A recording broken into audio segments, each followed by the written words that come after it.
Uh, Hello, my name is Filipe Perez. Welcome to my podcast, where we, discuss all things real estate and seek to learn from a bunch of different people that have various niches and roles within real estate. Today, we're honored to have Shane and Krystal Thompson with us. Shane is a property manager, or actually, he has done property management for a short while. He's done many other things. And he'll get into that a little bit today. Krystal is a finance director at a construction company, and they are a husband and wife team. So welcome, Shane, and welcome, Krystal. Well, welcome. We appreciate it. We're excited to be here, and we're ready to see what we can kick off, and we can both start this journey together of learning our interviewing and learning to find out what we can do for each other. Yeah, absolutely. Well, since this type of podcast is in essence an interview type podcast, in all great interviews, they generally start off with the question, "Tell me about yourself." So, let's make that the first question here for each one of you.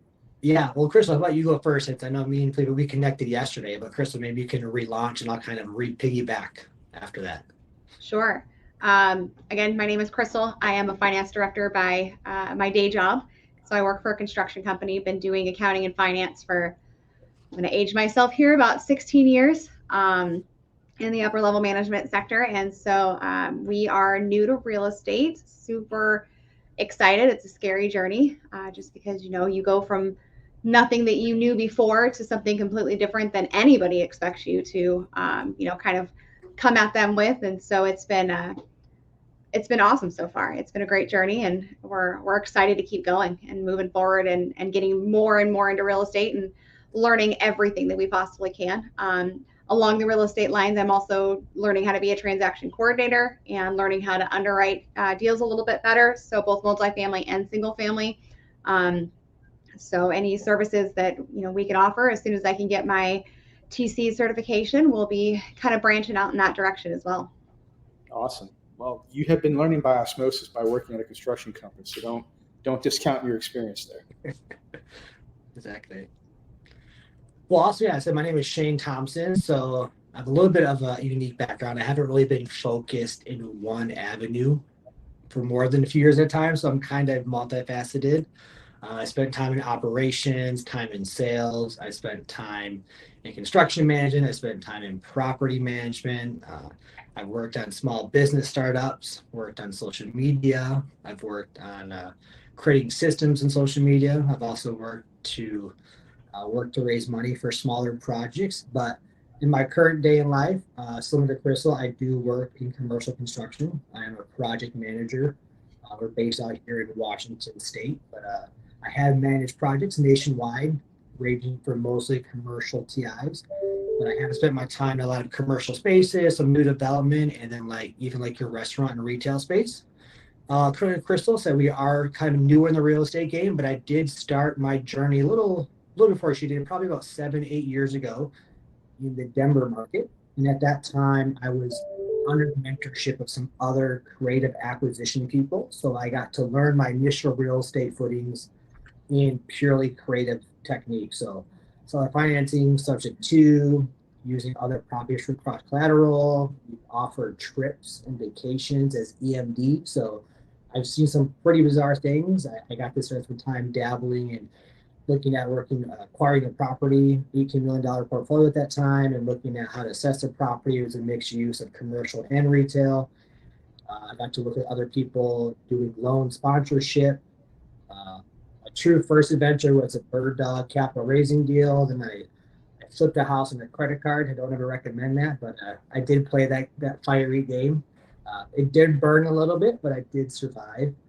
But with that being said, I also did get burned eventually for quite a bit of money. So I did get shy and scared from real estate for a while. So I did take about a 7-year break from it. But we're back here now. We're excited. And we've met, obviously, on some of our local communities, and we're eager to get back at it.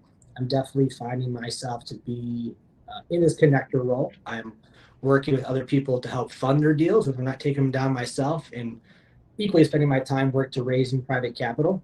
working on simple single family homes up to, I think our largest deal we're helping fund now is about 40 units. So we're trying to connect the dots, but we are finding that we did come into this just open-minded, willing to learn what we could. We were hoping to take down a few of our own homes, and now we're here spending a lot of time building systems and running other people's deals and working to raise capital. If we got the money, we control those deals. And then I guess kind of a little off the tangent as well, me and Krystal also are in the process of working to buy and flip small businesses. We actually bought a small business last year for e-commerce. We bought it from an international investor. We bought it through seller financing, and now we're actually in the process of dispositioning it with creative financing to other investors. And then Krystal also, I think she's being honest, didn't mention, she also has a faceless YouTube channel that she actually co-hosts with another investor of ours through the crypto world. She also, I know she has bookkeeping on the side, and we also jointly manage about 4 or 5 turtle cars. So it's a small fleet of turtle cars here locally. So it's kind of keeps us busy outside of the real estate day to day. Well, it sounds like you guys had the perfect combination. It seems like you're the visionary. Krystal's the integrator. And I have never heard of anybody offer a trip as EMD. So you are ahead of the curve when it comes to creativity. Yep. It was an 18-month trip to Bali in exchange for 75% seller financing. So as we hear in our groups, right, always find out what that real pain point was. In this unique circumstance, this person's pain point was friendship and companionship. They had plenty of money, had been sitting on money for most of their life. They just wanted to retire and make some friends along the way. So it was really a double-edged sword where they needed the money, but they really wanted friendship more. So they were willing to sacrifice a bunch of money just for, hey, let's go be friends and spend a year in Bali with me, and the deal's yours. All right. I have to twist my arm quite sure a deal like that. Yeah, well, that's the first for me. But yeah, I can definitely tell just, given everything that you just relayed there, Shane, that you have entrepreneurship in your DNA, and I'm sure you'll fit right in with Sub 2 and, quickly achieve some of those goals that you mentioned there. So I guess, Krystal's still full-time at her W-2 there. What are your timelines as far as future plans? You mentioned a bunch of stuff, obviously, that you want to do. Is the plan to eventually get Krystal full-time into the business? And what are your timelines and I guess, metrics along the way? Yeah, we're definitely eventually hoping that that's the case. I've been doing this a long time, and it's hard to go, but hopefully within about 4 years. I have a 15-year-old or almost 15-year-old at home that just started high school yesterday. Oh, so wow. I'm hoping that by the time he transitions out, I can too. It's kind of the plan as of right now. We're doing a lot to make that happen. Yeah, it is a bit tricky because we obviously are comfortable in our W-2s. Luckily, I'm in between positions right now, so I'm really diving into this. But we're in a unique decision point where it's deciding how quickly, or if we do need to go find another job, or just lean into this heavy enough to at least replace one of our incomes. So right now, I spend most of my day obviously connecting, managing, helping run our businesses while Krystal's at work. So we're kind of splitting our tasks and working really hard to define our roles so that we're not both touching things. But yeah, as far as timing goes, we are 4 or 5 years out of degrees, kind of where we're both seeing. But right now in our transition, we're going to be able to replace ideally half of our income from our W-2s, at least in a short interim with the next 9 to 12 months. Absolutely. Nice. You mentioned the word connecting or connector a few times. Can you get into a little bit more as to what you've been doing to connect and who you've been connecting, what you've been connecting people to and from?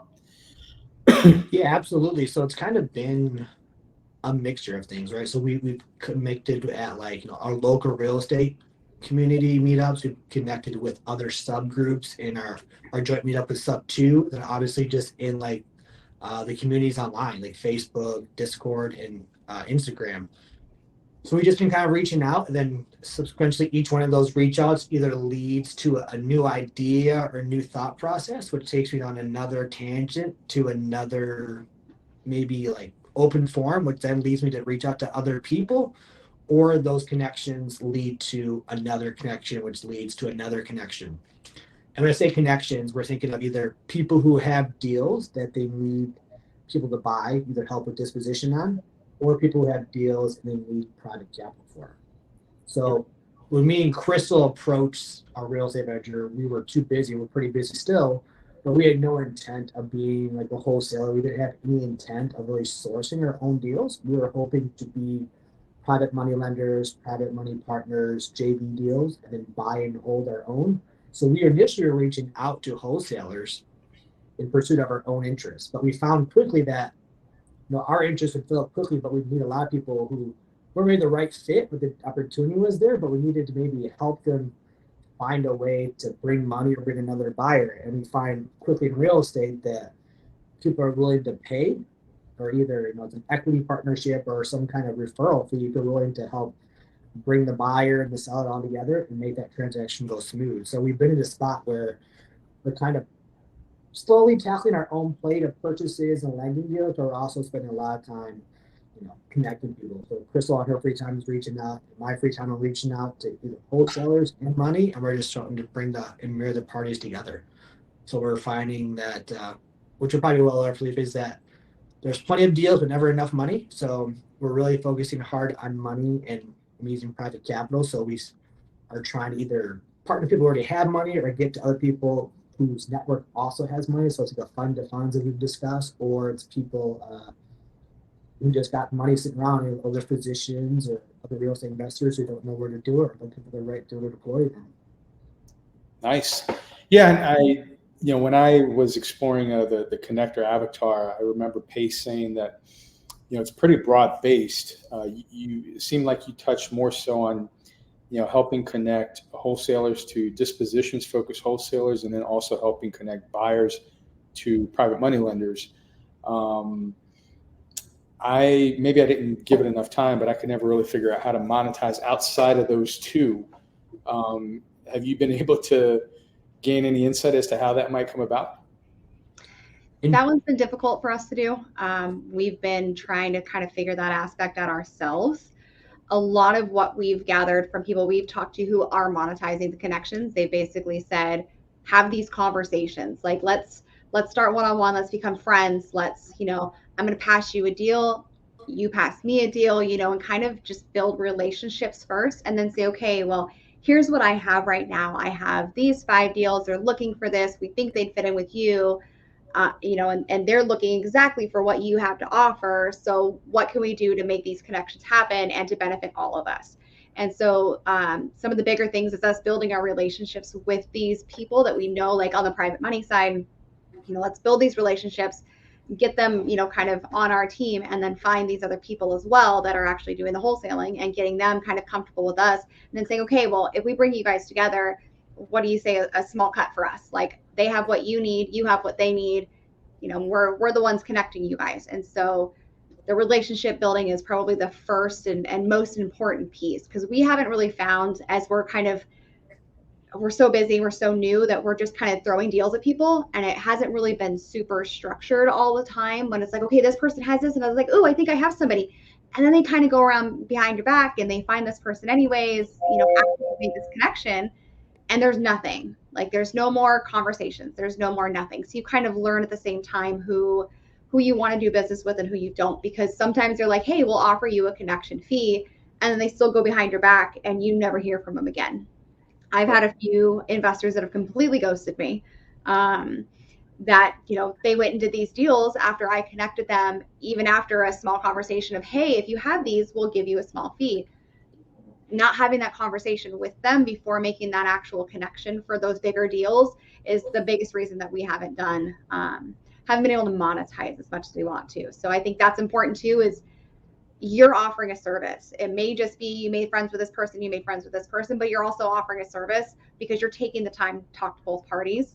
And so bringing them together is time that you've spent. So you should get paid for it. There's something there that, goes to show that you've done all this work. And so there should be something, even if it's $20, right? Like $100, give me $100 because I made this connection. You guys are about to make a deal together because of me. Right. So it's sometimes can be hard to ask and bring that topic up because you just feel like, you built these relationships, but at the same time, it's like, well, I'm the one who did do that, all that work. And so there should be some reward in it for me. So on that, when you do get those contracts in place and people have agreed to it, the best way to kind of make sure that happens is to get in with escrow. So you have a connection fee that you can put in with escrow as well, just like you would any other, like a private money lender would, anybody else. You have like an agreement with, a buyer and a seller, if that's what you're going to do, or one or the other. And then you get in with escrow and say, okay, well, I'm also here for, say, a $10,000 connector fee or whatever it is. That way you get paid out as that deal goes through. So there's no like, okay, well, I know you guys made this deal. Now you're in the deal. Right. Yeah. I mean, escrow is a clear way to protect yourself. I guess, maybe it's just a mindset thing for me, but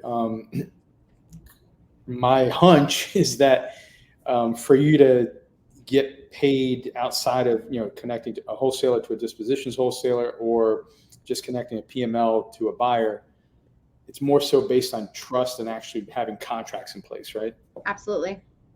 And that's where that conversation starts. Like, I hate to, like, if I'm connecting you two, okay, Shane, I have, somebody here that wants to buy your property, but then it's like, so how do I bring that up? It's kind of a hard thing because, I have a relationship with Shane. It's like, well, I want you to pay me because I'm bringing you a buyer or whatever the case may be.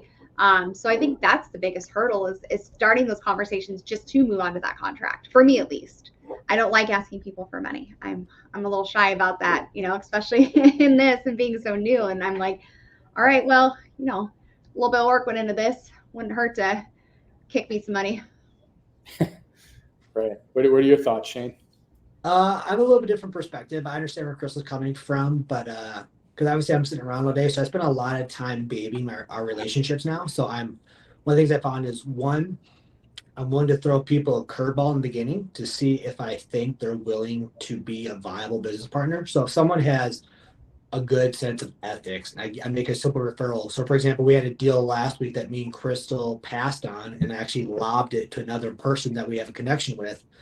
I gave him the opportunity to make the money. We totally passed the opportunity, but I'm using that as a means to try to build rapport. But I said, here's a free curveball for you. I could easily take it, but I'm going to give it to you instead and see how the interaction goes. It's someone we've connected with for a while, but I want to see him understand that like I have value, I have opportunities.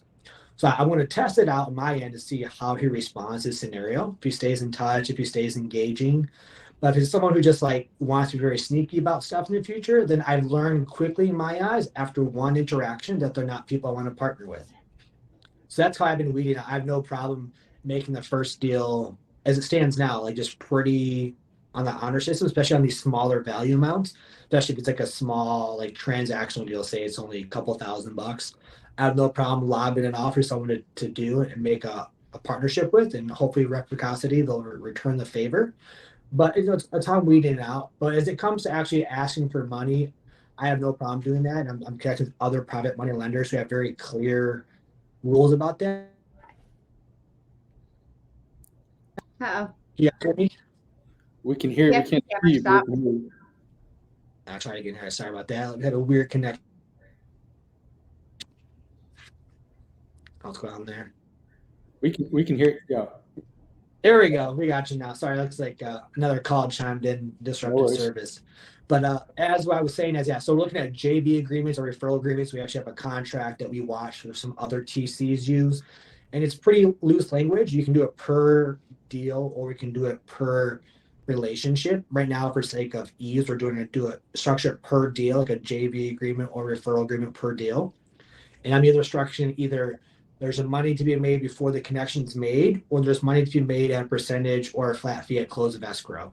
So if it's like an early introduction, just like, hey, here's so-and-so's phone number, maybe it's a couple $100. But if I'm actually going to go through the process, I'm going to actually pre-underwrite and vet the deal with the wholesaler before I hand it off to my buyer. I'll do some of that heavy legwork and piece it together. We will be pursuing like a referral agreement through the close of escrow and JV on the deal.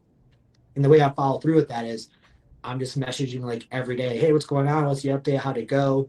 And luckily so far, it seems to be beneficial. It seems to be working out well. People are actually giving me updates on it. So that's kind of how we will proceed going forward. But it is at the end of the day, there is no real way to do it other than strong arming someone and harassing them and showing up on their door. You can always go behind your back, but I feel for the most part, people we work with are open to staying relevant. I think actually asking for money and providing money, people take the opportunity more serious and they're more eager to actually do more deals. I have a couple people I reach out to probably 3 or 4 times a week, and we actively discuss money and deals. So I think that's actually making the relationships more solid the more we actually discuss definitive dollar statements. Okay. So you're trying to somewhat vet people before you connect one party to another? Yeah, we're kind of vetting them first. When we find some easy deals, I'm looking to pass them along. Maybe it's just like a pro bono, here's a free deal to see how that interaction goes, see how they keep me in the loop, see how willing they are to stay in touch. As Krystal touched, she's had some people where they connect and then it seems like they just no longer text, no longer respond, like they no longer exist.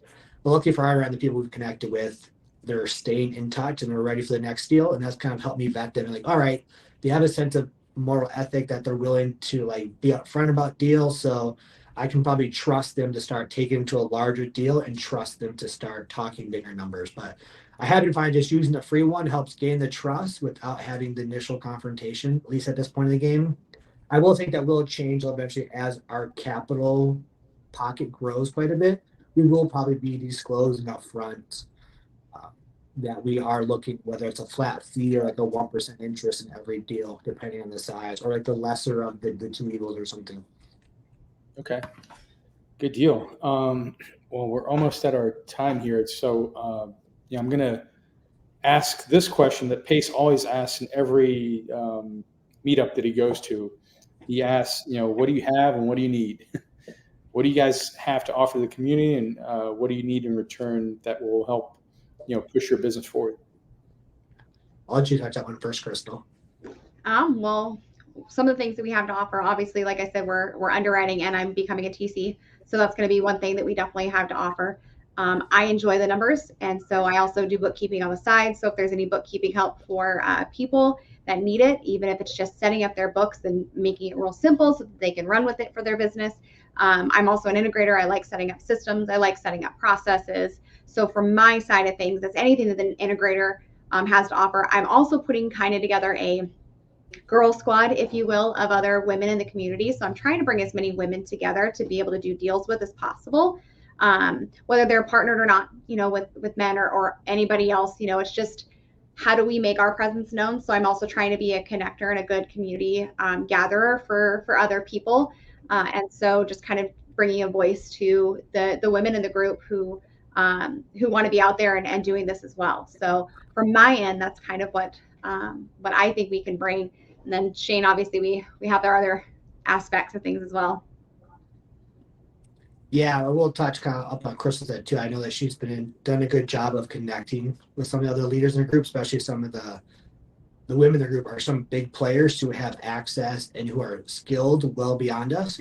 People who are managing 7-8 figure portfolios. So she's been a good job of connecting that and trying to form this female squad, which I think is unfortunate. But I think kind of in real estate and construction, there's kind of this unique male-female role. I find that when it comes to connection side, if the girls respond to her messages, we both reach out, they'll respond to her for the reach out to me and vice versa. As soon as I reach out to guys, they respond to me for the reach out to her. I don't know if it's can't quite figure out why that is. It's the unfortunate nature of how it's been so far. I can't say that's the precedence going forward. That's how it's been so far. But a little bit going back to what we have to offer, so we are definitely working hard on my end to raise private capital. I'm meeting new PMLs every day. Hopefully trying to gain access to another $1 million or $2 million every 2 or 3 weeks is my goal right now. So if anyone's looking for deals, we're looking at nationwide and we are connecting. And then us personally, we are end buyers and we are also PMLs ourselves. And we're looking in Pacific Northwest, Texas, Tennessee, the Carolinas, and all over the Midwest. So that's kind of like our buying pool. And then we're looking at both single family, multifamily, we have a strong niche which we're looking for. It's like RV parks and modular home parks. Since we have some insight in that, we have several partners as well who can help facilitate the operations of those places. Yeah, I mean, you guys, you can hit both angles. Krystal, I guess, attract the women to your business, and you can do the opposite. And I would say, Krystal, I don't know if you've looked into, what's it called? There's a specific accounting protocol for real estate that PACE advocates. There's a book. Hit me up after this. It'll probably come to me later on. Probably. Yeah, but it's well known within the real estate community. A specific way of doing accounting. Okay. So yeah. Well, we're at the end of our time here, guys. But thank you so much. I really enjoyed it, and I wish you much success along the way. And if there's anything I can do to facilitate that, feel free to reach out. Yeah, well, thank you very much for having us on. It's been nice getting to know you and talking to you. And this is the first time that I've ever been interviewed for a podcast, so it's been a pleasure. Likewise. Awesome. Take care, guys. Yeah, we appreciate it. See ya. Thank you. Bye-bye. Bye.